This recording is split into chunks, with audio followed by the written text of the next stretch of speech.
Hello ladies and gentlemen, and welcome to Elder Scrolls Online. Today we're going to be talking about my first impressions of Elder Scrolls Online, comparing it to some other MMOs, and just my general thoughts on the game so far.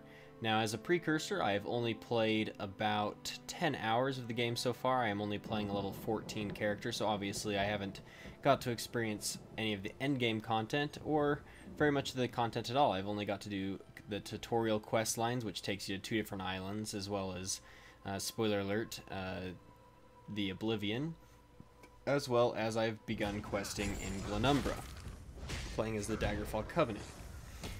Now, the Elder Scrolls Online, you choose from one of 3 factions: the Daggerfall Covenant, which includes the Bretons, the Orcs, and the Redguard. The Ebonheart Pact, which includes the Nords, the Argonians, and the Dunmer, or Dark Elves. And the Aldemari Dominion, those guys can suck a dick. They are the Aldemari, I believe.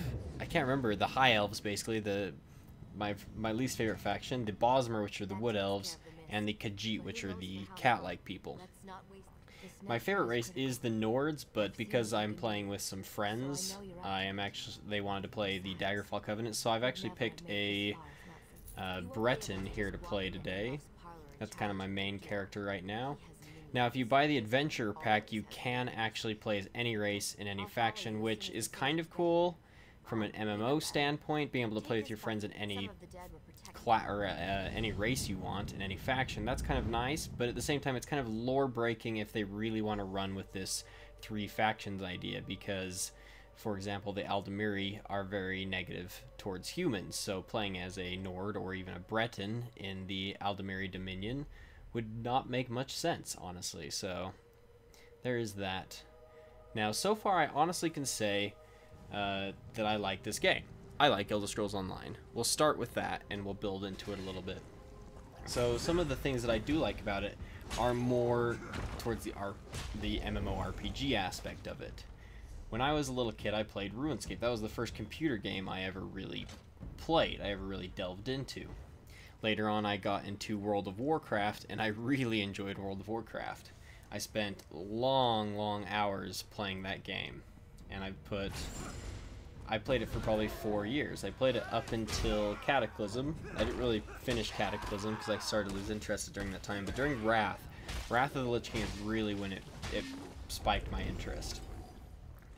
Now, some of the things that so that's kind of my experience with MMORPGs. So mostly I'm going to be comparing it to World of Warcraft. I've played a little bit of Guild Wars and Guild Wars 2, but not very much. Not enough to really compare it to those ones as much, but I can compare it to MMOs in general that I have played, especially World of Warcraft, which is still the most popular MMORPG out there today.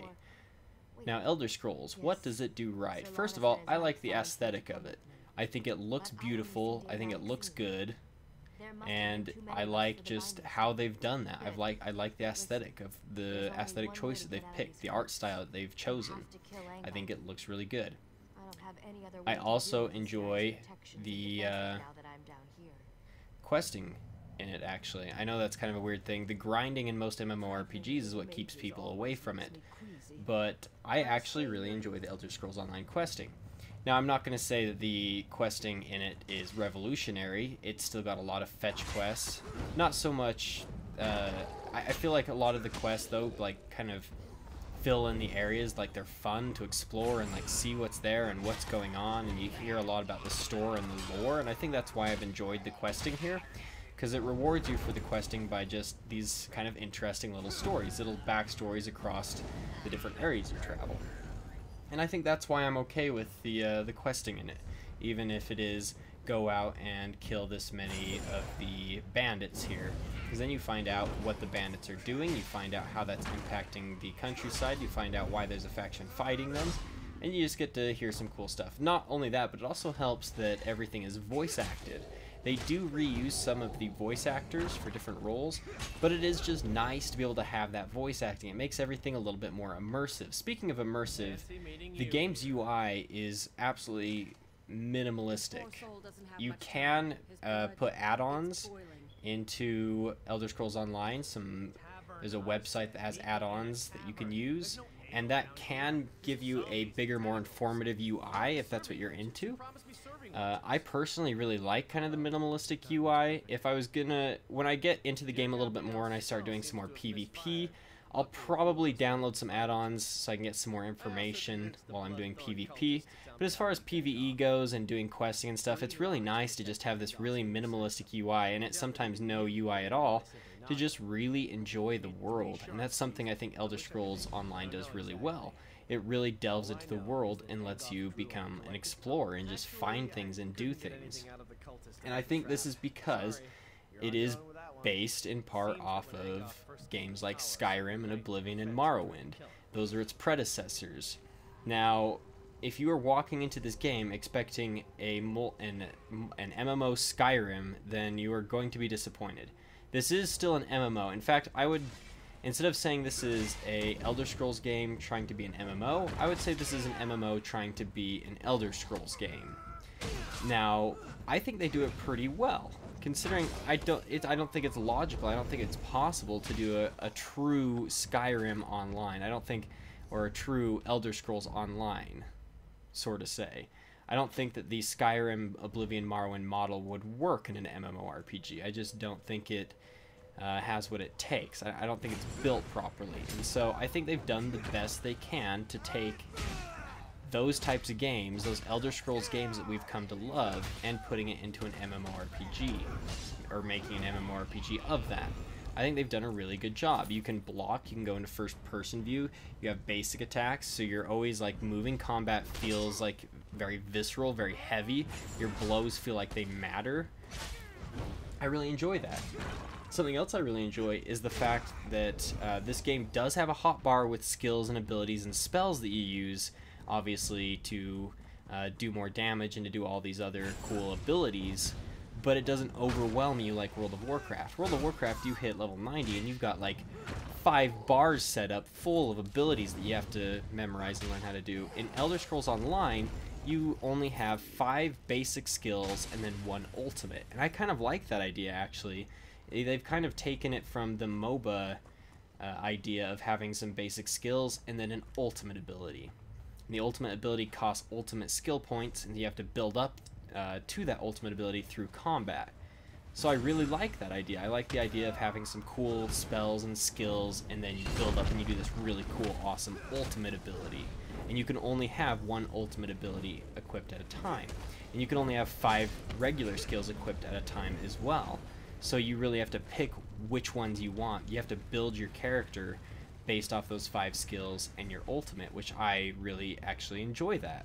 I don't like having billions of buttons I need to be pressing to be effective at combat. I like the 5 buttons, and the ultimate is just fine with me. Maybe it's just because I'm not as smart as some people are that play World of Warcraft. I have to admit, the people that play World of Warcraft competitively, they know what the fuck they're doing. They know numbers, they can crunch that shit. It takes a lot of skill, I'm not gonna lie, and I think Elder Scrolls Online, while it still takes definitely a great deal of skill to be competitive in the PvP, or even in some of the higher veteran dungeons, I think that it's an easier game to get into. So that's about what I'm going to say about that. I'm not going to delve too deep into anything, except for this. I want to talk a little bit more about the class system. So the class system, there are 4 classes in Elder Scrolls Online. But these classes really, I mean, they're sort of important, but they're not really. In World of Warcraft, if you pick a hunter, you are a fucking hunter. That is what you are. You use a bow, you use a ranged weapon like a bow, a gun, or a crossbow, and then you use your spells. Of course, as a hunter, you can equip a melee weapon in case they get too close, but you also are using medium armor. You're restricted to the stuff you can use. In Elder Scrolls Online, any class can use any weapon, any armor. For example, I'm playing the Dragon Knight character, which a lot of people consider to be kind of the tanky character. And while the Dragon Knight does have some good tanking abilities, you can build them however you want. Now, for example, when you choose a class, what that really does for you is it gives you 3 ability trees or 3 skill trees that you can put points into to unlock abilities and skills and passives and ultimates. But that's only a small portion of where you can get all of your abilities, passives, and skills from. Now when you gain points... Oh, hello. My screen. Okay. Now when you gain points, you actually are able to put them into a bunch of different things. You can put them into your racial passives. Depending on what weapon you've been using, you put points into that. For example, if you're using a two-hand sword, you're going to be leveling up your two-hand skill, and you can put points into your two-hand skill and unlock two-handed weapon abilities and skills. Or let's say you're dual wielding, same thing. One-handed shield, the bow. There's also a destruction skill, like destruction staff, damaging spells for a staff, basically. Then there's a restoration staff. So, for example, the Dragon Knight has a skill tree called Ardent Flame that has a lot of really damaging flame abilities, fire abilities, and one of the most potent PvP builds right now is actually as the Dunmer Dark Elf, because they have a boost to their fire damage, playing a Dragon Knight, but not a Dragon Knight in a warrior sense, but in a mage sense.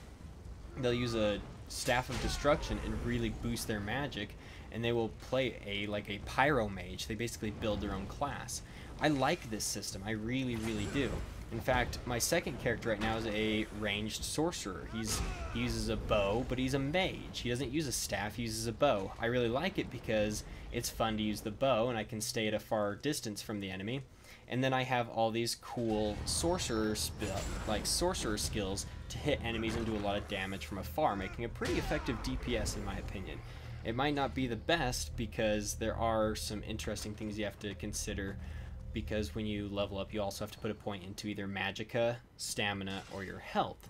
Magicka is the pool that you get, or is your resource pool for your class abilities and spells, whereas stamina is more focused in on the weapon skills and abilities. I think that the magicka also counts for the destruction staff and restoration staff, but stamina counts for like all the two-hand weapon, dual wielding, one-hand and shield, and bow skills. So you have to kind of learn how to balance that. And I definitely haven't learned the perfect balance yet. But like, for example, with this character I am playing now, my main character, he is a Breton Dragon Knight. Now I'm going down the Ardent Flame, and I'm making him a very heavy magicka user. Even though he uses heavy armor, and he does use a two-handed sword, so he does fight up close, I'm using mostly magicka for his abilities. I have almost all class abilities in my skill tree. I only have one two-handed ability that I actually have on my active hotbar. And I really like this build so far. The Bretons have some cool passives to really help with magicka, as far as magicka resistance, having more magicka, like having a larger resource pool of magicka. And I've been building a really kind of tanky mage, sort of, in a way. And I like that ability to really kind of design and customize your own character. I can get up close and do some pretty decent normal attack damage with my sword, and then I have the heavy armor to protect me from basic attacks from the enemy, and then I also have a really high spell resistance or magicka resistance against enemy mages, and I've kind of built him as like a mage hunter. I have a couple of abilities to help me chase down mages, and I have a really high spell resist with high magicka and high health to be able to really face down mages, because mages are one of the most played styled characters in ESO, and so I thought maybe this would be a good build. I haven't really tried it in PvP, so I don't know if I'm testing that out properly, or I will have to test it out properly. But we'll see if my idea for a counter mage build is going to work out. Now there are three other classes that I haven't mentioned. Well, I did mention one of them, but one of them is Dragon Knight. That's the one I'm playing here that you can see. They have some cool ability tree lines for doing damage, for tanking, and for spells. Then there's a Nightblade. Obviously the Nightblade is favored by rogues, but can be played by other types of characters as well. They have some cool like stealth abilities. They have some abilities that allow them to like steal health, and so I've been thinking about trying out a Nightblade as a warrior actually, and trying to make kind of a pseudo Death Knight with some cool like health steal abilities. I think that would be kind of fun.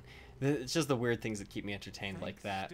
There's a sorcerer that has some dark magic, some Daedric summoning spells and storm calling, and then there's a Templar, and I'm not as familiar with the Templar, but it's kind of the healer, but you can build it to do all sorts of things. You can build it to be DPS, you can build it to be a tank, you can build it to be a healer, and I really enjoy that. I like the ability that they've made us so that we can wear light, medium, or heavy armor with any class. We can use any weapon we want with that class, and depending on what we use, we level up with it and become better with it. Even armor has passives and even an active. I know heavy armor has an active anyways that allows you to like gain a boost to your health, your armor, or knockdown effects, or something like that.